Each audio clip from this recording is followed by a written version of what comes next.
represent.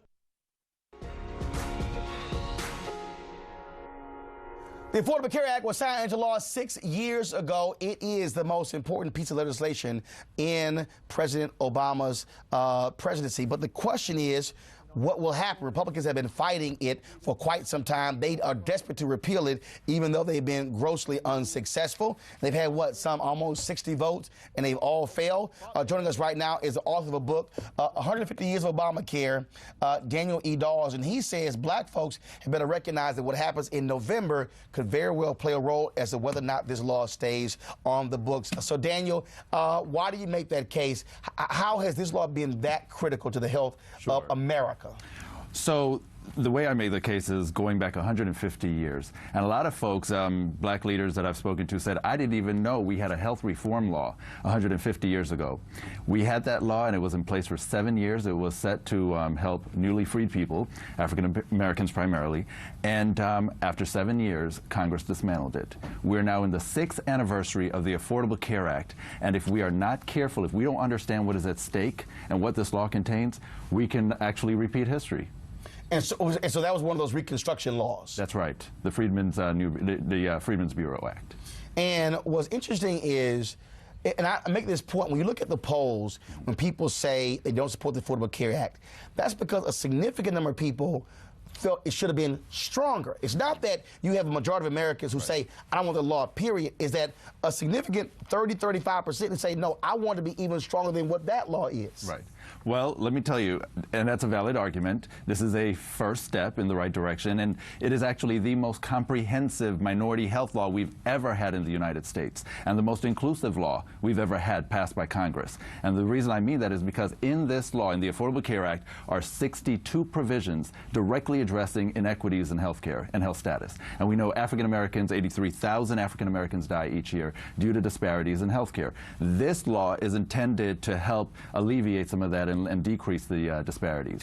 Where do you think we've gotten this contradiction between, states like Kentucky, where you had, Republican governor, I'm going to dismantle the Affordable Care Act, or states like South Carolina, and yet they're the most aggressive states in sucking up that sort of Affordable Care Act money. Where did that contradiction come from, where on the one hand you're going to say you don't want the policy, but you desperately bring it in for the people in your state? I think it's a lot of times it's interesting. I think it's because it's tied to Obama's legacy, President Obama's legacy. And I'll tell you, in the South, I know I've been involved in negotiations where folks are meeting behind closed doors, trying to think of ways to get Medicaid expanded in the states. But because it is tied to Obamacare, they won't touch it. Or we've seen tremendous grant funding, where you're right, some of them will take some of the funding. They don't necessarily say it's tied to it, but as soon as it's explicit in, let's say, grant proposal, they won't even touch it. So oftentimes what we're seeing now in the South are grants that say you have to get a letter from your governor or the Medicaid office in order to get the billions of dollars in funding. So it's been an issue, yeah. Joy? This sounds like the consistent behavior of people voting against their own best interest because of race or culture. And that the people who have benefited most, the people who now are wearing caps and supporting Donald Trump, the poor white person, who now is in this chant of killing off Obamacare while they're benefiting from it. That's right. While they had no health care before. Yeah, 8 million, actually 9 million Caucasians have benefited from the law, more than any other racial group. And all them poor, broke white folks. That's right. In Mississippi, Alabama. No, you gotta call it what it is. That's right. Broke is broke. And these poor white folks are stuck on stupid in Mississippi, Alabama, West Virginia, Louisiana, Texas. Arkansas, Texas, all these other states with the worst health care, and they say, I don't want Medicaid expansion, but they drop it like flies. In fact, the reason that the black in terms of how we're living, the gap is closing because white folks are dying because of opioids. That's right. Yeah. That's right. And actually, and to your point too, this is actually interesting because this is the lowest uninsurance rate we have ever seen in this country. And it's gone down 50% for whites, 50% for African Americans. Right. But they by far have benefited the most from this. So great point. Ted Cruz is making these speeches. I have a question about people in the South specifically, because that's where I live. How can people that live there who want Medicaid expansion, who are under these Republican governors and Republican legislatures, how can they move that legislation forward in their state? When they wake the hell up. Go ahead, ahead, I'm sorry. That's a valid argument. That is a valid argument.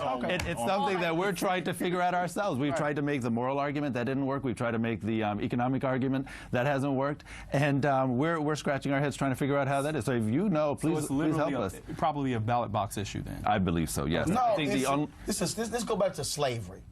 This goes back to slavery.